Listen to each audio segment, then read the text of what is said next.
Good evening, everybody. How are you doing? And no, you did not fall back into the year 1999 with the first internet browsers. I need to check to see. You want me to zoom in on this a little bit, huh? Let me see if it looks any better. This is Kingdom of Loathing. Yeah, that's a lot better. I'm actually looking at the preview to see how this is coming across, because it's a web browser game. You might have heard of a game. It came out very recently by the name of West of Loathing, and this is the same world. This is the original game called Kingdom of Loathing. It's a web-based game. We're in the options right now. Let's get out of here. Let's go to the map. And ignore me. Ignore all this stuff. Wow, these do not look good blown up. All right, this game is very old. I believe it came out in. Oh wait, yeah, that's right. You guys can see the browser. It's a browser-based game. I was gonna look it up and check, but you guys be able to see all that. So you can look it up for yourself. It's fairly old. I want to say it was like 2006 or 7 or 8. Can we see when I started my account? I believe that's a piece of information your account holds. Account created. Yeah, I created my account in 2009, over 8 years ago. So yeah, I wanted to show off Kingdom of Loathing because West of Loathing came out to some pretty good reviews and fanfare and people enjoying it. And I always loved Kingdom of Loathing. I was always a proponent of Kingdom of Loathing. I always told my friends all about it and told them to play it. And I played it real heavy for a real long time, years and years, at least 4 or 5 years, I want to say. I was playing this game every day because you can only play it a little bit every day. This is like a freemium game before freemium was a thing, because the game was 100% free to play. It's free to make an account still to this day, and it was supported itself through one singular microtransaction back in the day. And we'll go take a look. I can show you that right now. If we go to the town, there's a market. There's a thing called Mr. Store. Sorry this all looks blurry. It'll look a lot better if it's not blown up on your own browser, but I'm doing this just for readability purposes. And you will see that there is some stuff available here for purchase, but the main thing available for purchase is read the very top. Hi there, I'm Mr. Shopkeeper, and this is Mr. Store. You can trade Mr. Accessories and Uncle Buck for other groovy stuff. You can get some Mr. Accessories or Uncle Bucks by donating or subscribing to support Kingdom of Loathing. I guess they have a pay every month thing. And so what you do is you get a Mr. Accessory. What's Mr. Accessory? Well, it's a trinket. It's a thing that you can actually equip. And it's a pretty decent piece of gear as well. You see, when you click on an item, you get the description pop-up window here. Oh, no, you can't see that. Let me see if I can add it real fast. Window capture.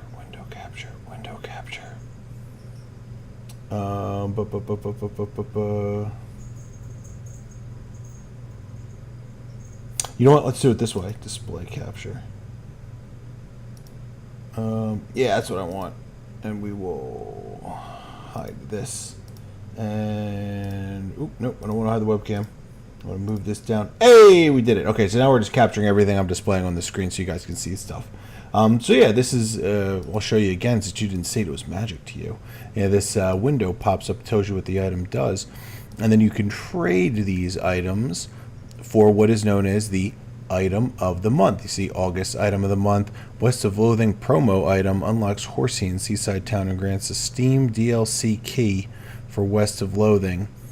Dang, if I'd have known that, I would have just bought this instead of buying the game directly. Oh well. It's definitely the least money you'll spend on on horse armor this year. That's pretty funny. Maybe we'll get a Steam key and give it to a friend I think might enjoy the game. Anyway, So yeah, I wanted to do. Everybody I watched doing West of Loathing on YouTube and Twitch, they all said the same thing. And I'm talking like 5 or 6 different people that I watch regularly, and another like 3 or 4 that just like randomly came up my feeds. They're all like, "Hey, there's this game called West of Loathing. It's same." Turn the webcam down a little bit. I think it got bumped.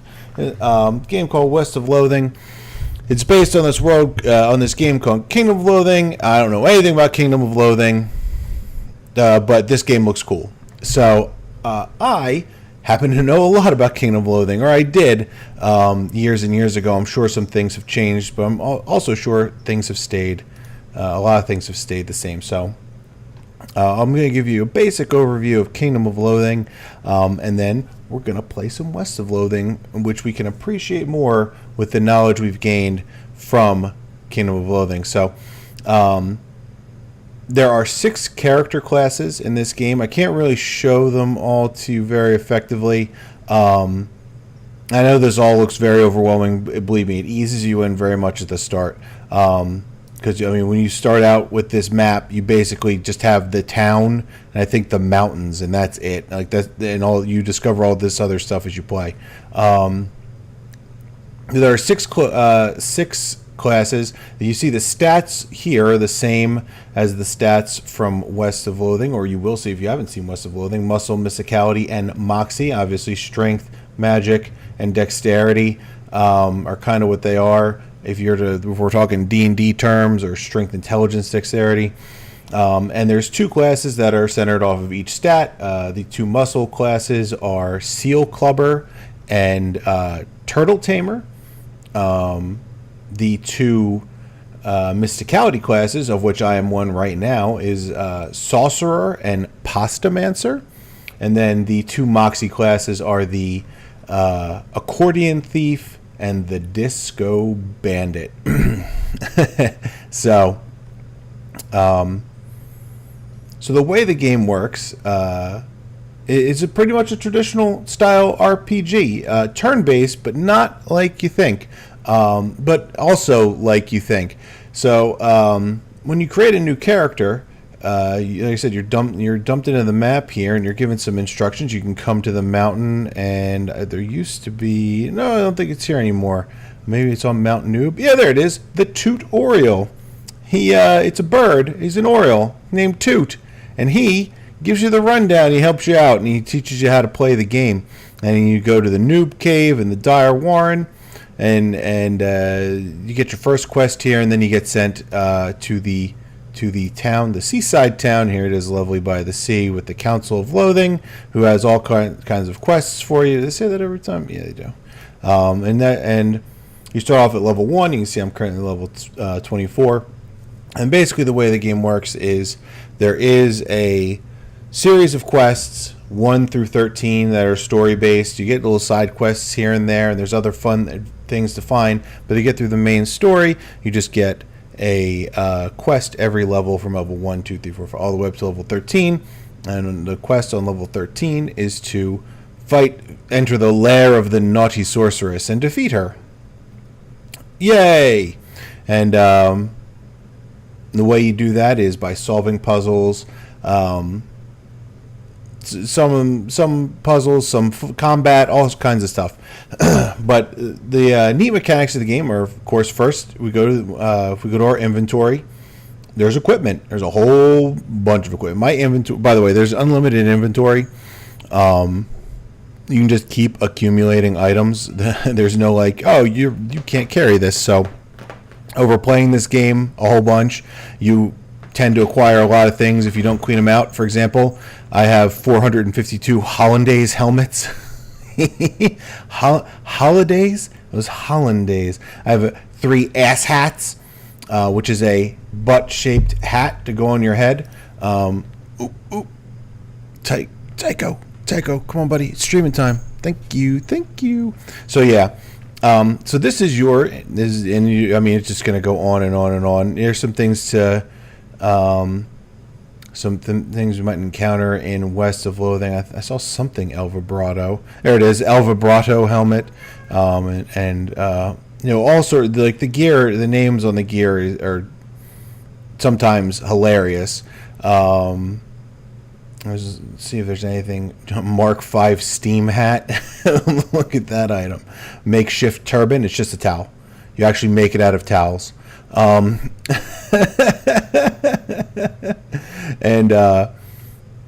so there you go. Oh yeah. All right. Anyway, let's see. As you adventure, where to go next? So once you get your quests, there's also other types of things like consumables. So these you can eat and drink, and booze, and then spleen items. I'll explain what that is, and then other consumables. These like refill magic or remove, or yeah, basically just refill your magic and stuff. And then there's a bunch of miscellaneous items, which are like for puzzles and for like consumables to use for effects and for crafting and all sorts of crap like that, like everything under the sun. And this is, I mean, you can see how much stuff I've accumulated playing this game over the course of so many years. There's also fun outfits. Cool thing about an outfit, let's just pick one here. Let's go with a bugbear costume. Pick bugbear costume, put that on. It equips the pieces, and it also changes my avatar to be a bugbear. Isn't that cool? I'll show you a little more. Here you go. The Bricko Fig. There's a bunch of Lego bricks. And I turned into a Lego man. Look at that. And then one of my favorite ones is Hodgman's Regal Frippery. Hodgman is the Hobo King. And there he is. You just look like Hodgman with his shifty eyes. And so I'm gonna unequip all. Just for ease. So shifty eyed fellow isn't looking at you. So the main mechanic of the game is right here on your character sheet, and it is the little hourglass. That's your turns or adventures remaining. You spend adventures to do things. So if we go to the main map, let's go to the nearby plains. We'll go inside Degrassi. No, wait, you know what? Never mind. Let's just go to the Funhouse, and I got a non-combat adventure. I was hoping to get some combat, so we'll adventure again. There we go. And here we go. This is what combat looks like. You see, I'm fighting a disease in a box. That's a little disease in a box. Here is your basic attack. This will change. I don't have a weapon equipped right now. If I had a weapon equipped, it would say that. I can use items. I actually can use 2 items if I want because of a skill that I have, a passive skill. I can also use a spell. So like I could use Entangling Noodles. Boom. And it actually murdered the crap out of him because I'm very high level and he's very low level. And then there you go. And there's a whole bunch of messes. You conjure up a sloppy mass of sticky noodles to entangle your opponent, but you only manage to make a mess. Your opponent glares at you as it cleans it up, reduces attack. Your bone homie floats over to your opponent and bites it for 16 damage. You win the fight. Oh yeah, I have a buff called Bone Homie right now, so that's actually what killed it. I win the fight, and then you have a familiar as well, and I'll talk about that a little bit more in the moment. But you see, now I have 199 adventures, so the way you get adventures back is you eat things from your inventory, from your consumables. And you can see there's things have different. These aren't rarities; they're more like power. Because some of these things, like the Coldheim Mane, like that's something craftable. It's not particularly difficult to craft. It's a little tricky. But you can certainly do it. Tasty Tart, that's a drop from an enemy, and it's a pretty common drop. I believe there's actually if I'm not mistaken, there's a way to pretty much force the drop.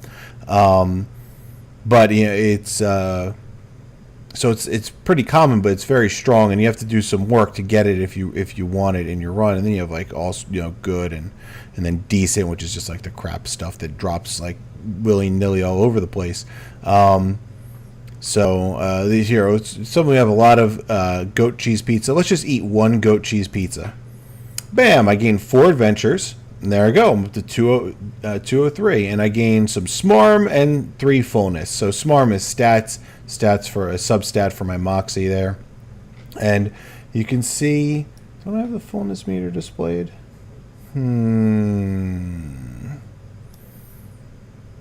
Maybe I do, and maybe I don't. Can I refresh this? I could have sworn there's a thing to refresh that. Let's go back to equipment. Oh wait, I might have it turned off because warning, not fun. Display full. Yeah, I have fullness. Display my fullness. Oh, there it is. I was just missing it. There you go. 3 out of 15. So I could eat up to 15 things worth of food, and to gain turns. So that's. But once you've, there's also drinking booze. If you drink too much booze, you get drunk. But you can drink past the 15 booze limit. But once you get past it, you're sauced and you can't do anything else for the rest of the day. There's also spleen as well, which is they're basically all the same thing. The only difference is the only one that's really different is booze, because you can go past your limit. Which you tend to do at the end of the day when you're like, okay, I'm not going to do anything else. Let me drink a big drink that has a lot of booze in it, but also gives me a lot of turns, and it'll give me more turns for tomorrow. And what happens on tomorrow is every night, I forget what the time the day changes over in Kingdom of Loathing, but you get a set number of turns every day. I'm trying. It's been a long time since I've had a rollover. That's what it's called, a rollover. When the day changes, I want to say it's like 40. Let's Kingdom of Loathing rollover.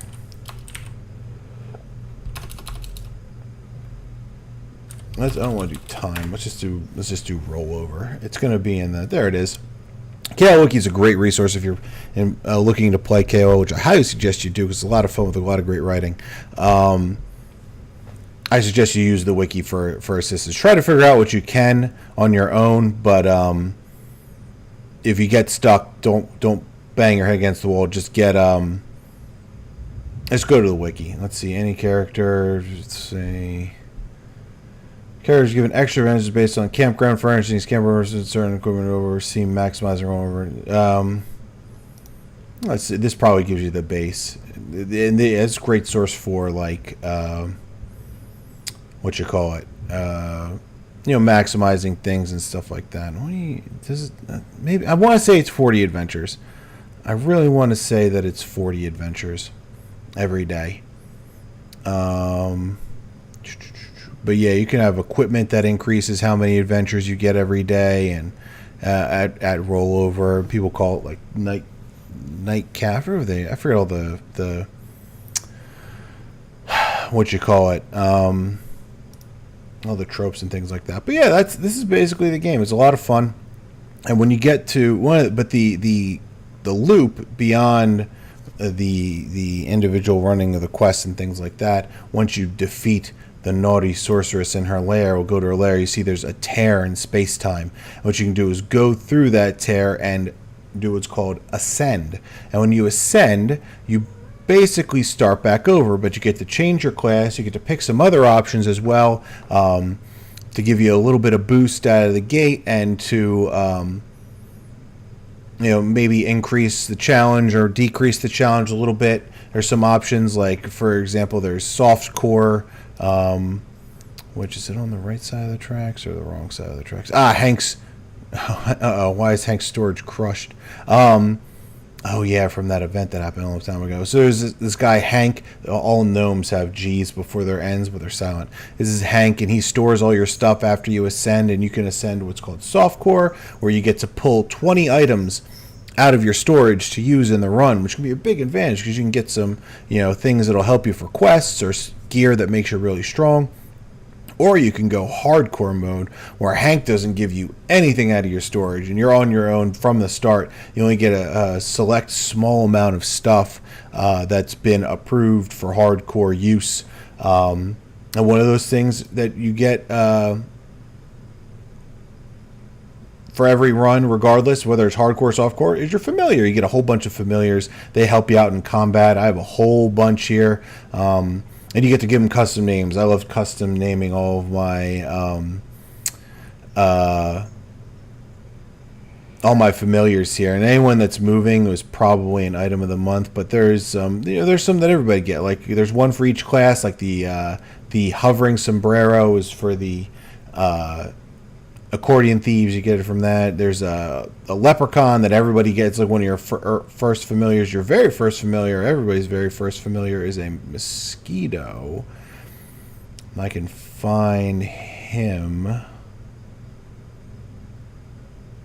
Where'd he go? So you have like a xenomorph, a reanimated reanimator, and they all do different things. Like Stab Bat, the Stab Bat, who I named Edal Blade, he attacks enemies, but he'll also sometimes attack you.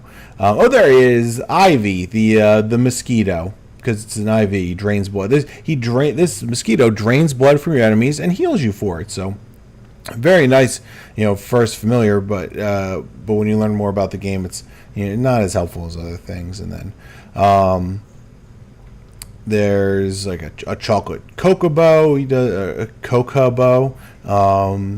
He does some fun stuff. A ghost pickle on a stick, or there's a whole bunch of mushrooms, gravy, or they're called gravy fairies, but they're little mushroom spirits. And there's a reassembled blackbird, and all sorts of fun stuff. So, and you can one of the fun things is learning which situation to use which familiar in, and which familiars can help you out most for in a run, and things like that. Also on the left, you notice I have a whole buttload of buffs. Buffs can be cast on a lot of these buffs can be cast on other people, and this is how many turns I have remaining of that buff. So 19,000 turns of this, when I only have 203 left for the day.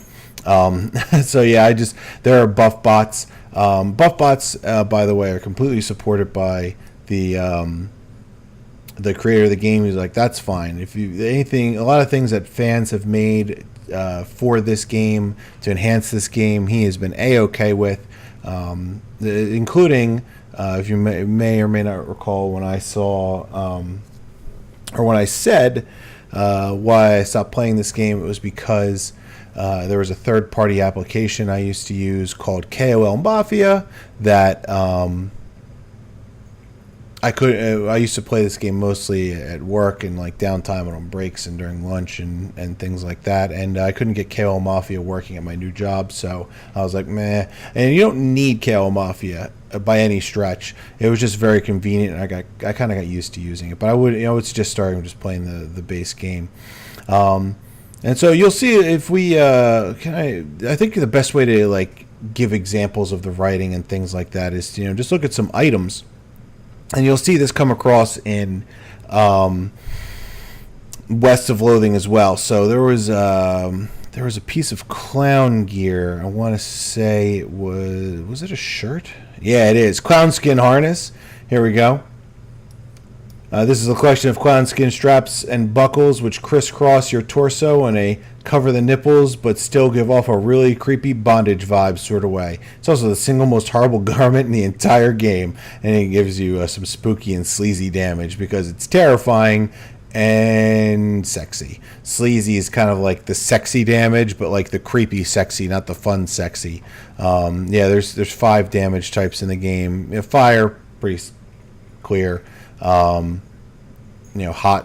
Hot rather, and then there's frost, again pretty clear, or cold, and then there's stench, which is similar to poison, but it's just the stink, and then spooky, which is scary, and then sleazy, which is creepy, and there's like a whole weakness, Pokemon gotta catch 'em all style thing to it.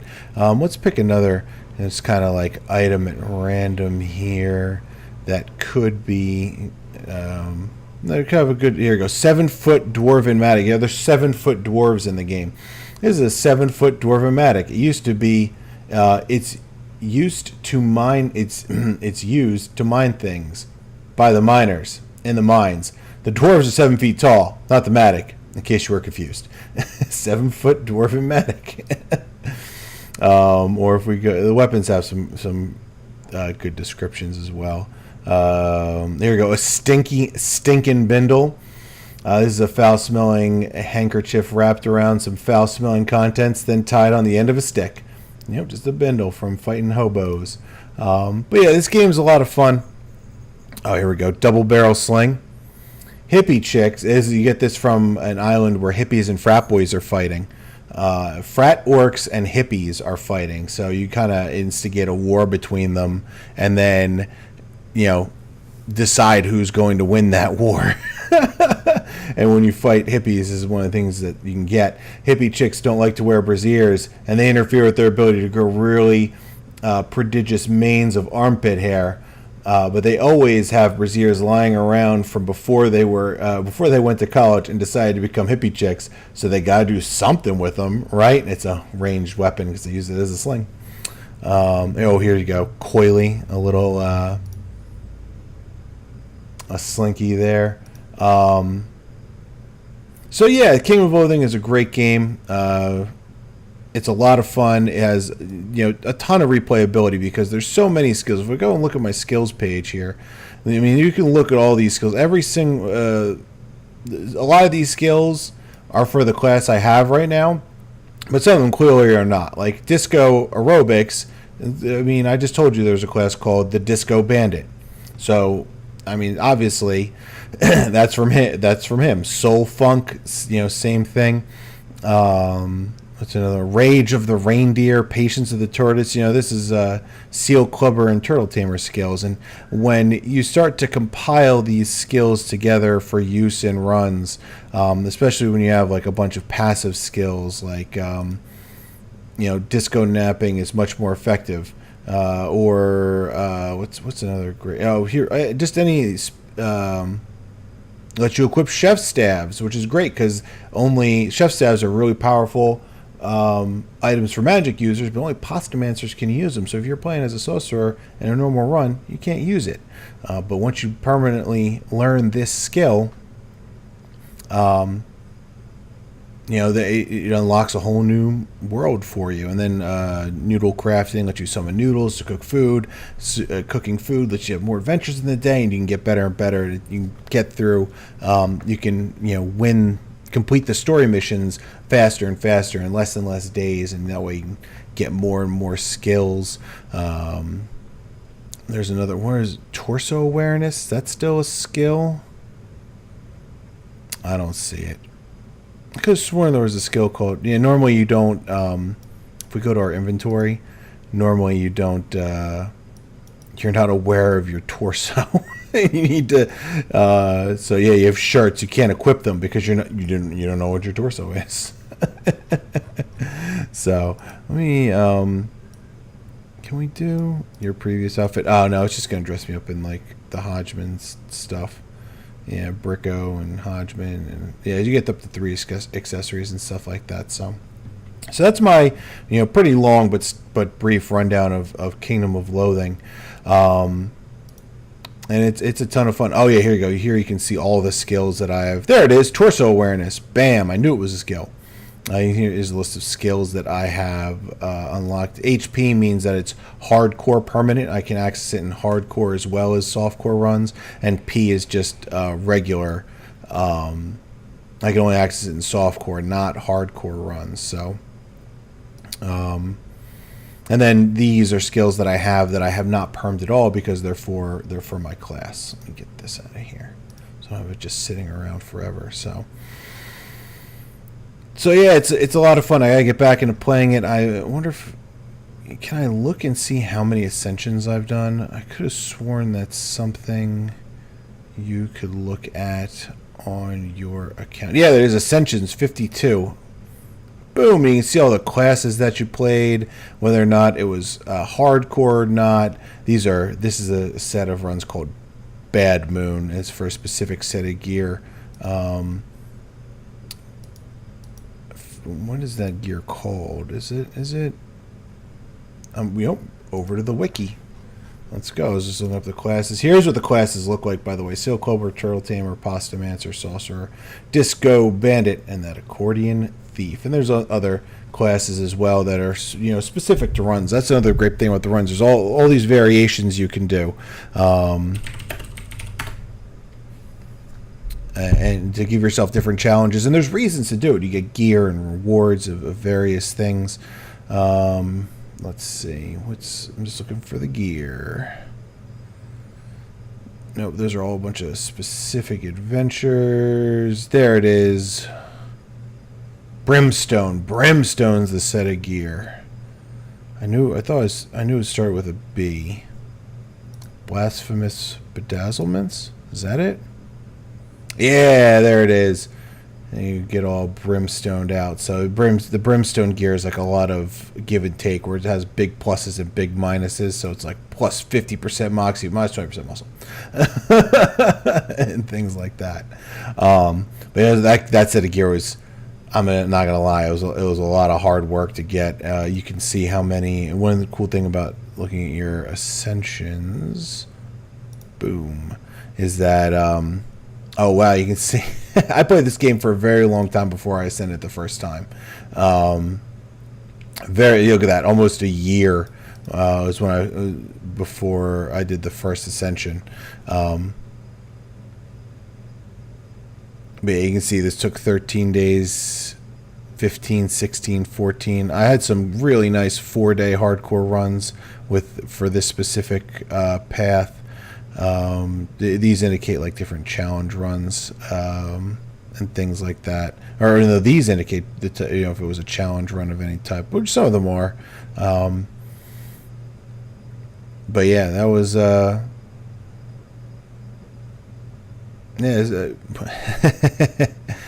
yeah, just remembering all this stuff I went through. Oh yeah, the 100% black cat.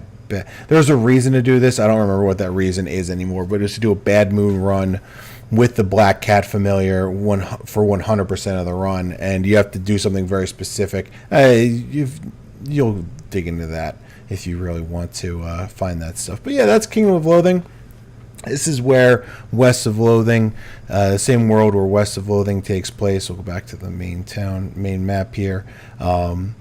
And yeah, so I hope you give this game a look. It went on a little bit longer than I intended it to, but I'm going to switch now over to West of Loathing, and we take a look at. We'll start a new character on that game, and we'll see what it has going on. So we'll be right back after this very, very brief break.